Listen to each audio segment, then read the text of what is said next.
Recording by Clark Peugeot. The Cats of Ulthar by H.P. Lovecraft.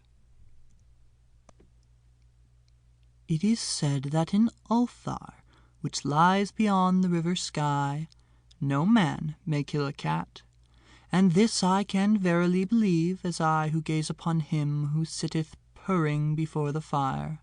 For the cat is cryptic, and close to strange things which men cannot see. He is the soul of antique Egyptus, and bearer of tales from forgotten cities in Meroe and Ophir. He is the kin of the jungle's lords, and heir to the secrets of hoary and sinister Africa. The Sphinx is his cousin, and he speaks her language, but he is more ancient than the Sphinx, and remembers that which she hath forgotten. In Ulthar, before ever the burgesses forbade the killings of cats, there dwelt an old cotter and his wife, who delighted to trap and slay the cats of their neighbours. Why they did this I know not, save that many hate the voice of the cat in the night, and take it ill that cats should run stealthily about yards and gardens at twilight. But whatever the reason, this old man and woman took pleasure in trapping and slaying every cat which came near their hovel. And from some of the sounds heard after dark, many villagers fancied that the manner of slaying was exceedingly peculiar. But the villagers did not discuss such things with the old man and his wife, because of the habitual expression on the withered faces of the two, and because their cottage was so small and so darkly hidden under spreading oaks at the back of a neglected yard. In truth, much as the owners of the cats hated these odd folks, they feared them more, and instead of berating them as brutal assassins, merely took care that no cherished pet or mouser should stray towards the remote hovel under the dark trees.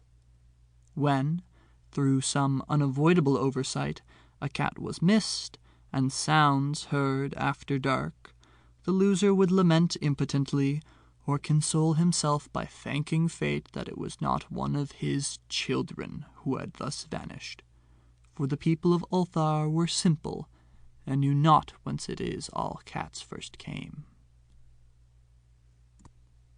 One day, a caravan of strange wanderers from the south entered the narrow, cobbled streets of Ulthar.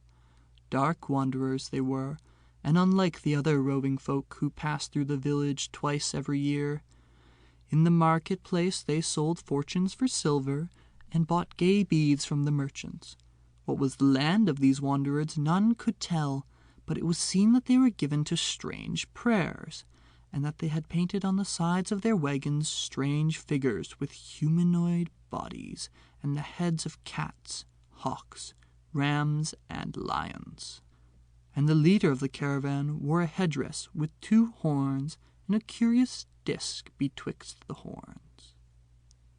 There was, in this singular caravan, a little boy, with no father or mother, but only a tiny black kitten to cherish. The plague had not been kind to him, yet had left him this small furry thing to mitigate his sorrows. And when one is very young, one can find great relief in the lively antics of a black kitten. So the boy, whom the dark people called Menes, smiled more often than he wept, as he sat playing with his graceful kitten on the steps of an oddly painted wagon. On the 3rd morning of the wanderer's stay in Ulthar, Menes could not find his kitten, and as he sobbed aloud in the marketplace, certain villagers told him of the old man and his wife, and of sounds heard in the night. And when he heard these things, his sobbing gave place to meditation, and finally to prayer.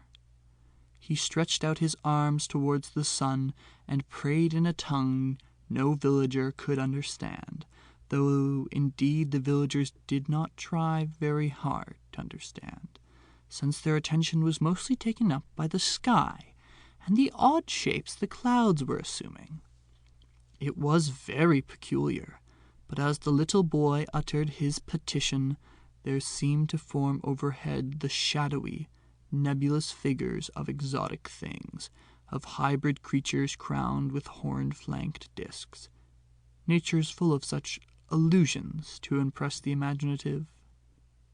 That night, the wanderers left Ulthar and were never seen again. And the households were troubled when they noticed that in all the village there was not a cat to be found. From each hearth the familiar cat had vanished.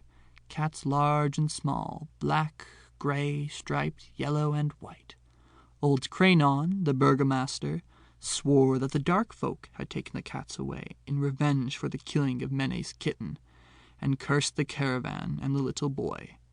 But Nith, the lean notary, declared that the old cotter and his wife were more likely persons to suspect, for their hatred of cats was notorious and increasingly bold.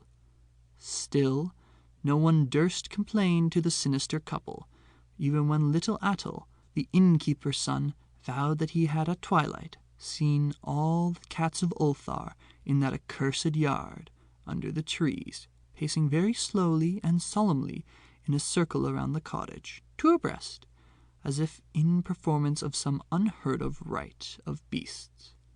The villagers did not know how much to believe from so small a boy, and though they feared that the evil pair had charmed the cats to their death, they preferred not to chide the old cotter till they met him outside his dark and repellent yard.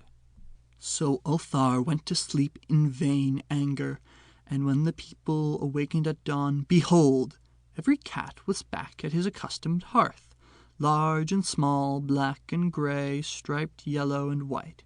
None was missing. Very sleek and fat did the cats appear, and sonorous with purring content. The citizens talked with one another of the affair, and marveled not a little.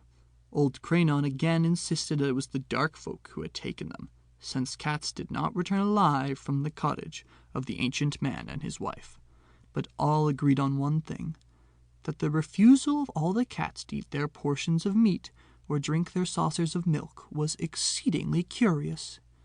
And for 2 whole days the sleek, lazy cats of Ulthar would touch no food, but only doze by the fire or in the sun. It was fully a week before the villagers noticed that no lights were appearing at dusk in the windows of the cottage under the trees. Then the lean Nith remarked that no one had seen the old man or his wife since the night the cats were away. In another week the burgomaster decided to overcome his fears and call at the strangely silent dwelling as a matter of duty, though in doing so he was careful to take with him Shang the blacksmith and Thul the cutter of stone as witnesses. And when they had broken down the frail door, they found only this: 2 cleanly picked human skeletons on the earthen floor, and a number of singular beetles crawling in the shadowy corners. There was subsequently much talk among the burgesses of Ulthar. Zath, the coroner, disputed at length with Nith, the lead notary, and Cranon and Shang and Thul were overwhelmed with the questions. Even little Atle, the innkeeper's son, was closely questioned and given a sweetmeat as reward. They talked of the old cotter and his wife, of the caravan of dark wanderers, of small Menes and his black kitten, of the prayer of Menes and of the sky during that prayer, of the doings of the cats on the night the caravan left, and of what was later found in the cottage under the dark trees in the repellent yard. And in the end the burgesses passed that remarkable law which is told by traders in Hatheg and discussed by travelers in Nir, namely, that in Ulthar no man may kill a cat. End of Cats of Ulthar by H.P. Lovecraft. Recording by Clark Peugeot.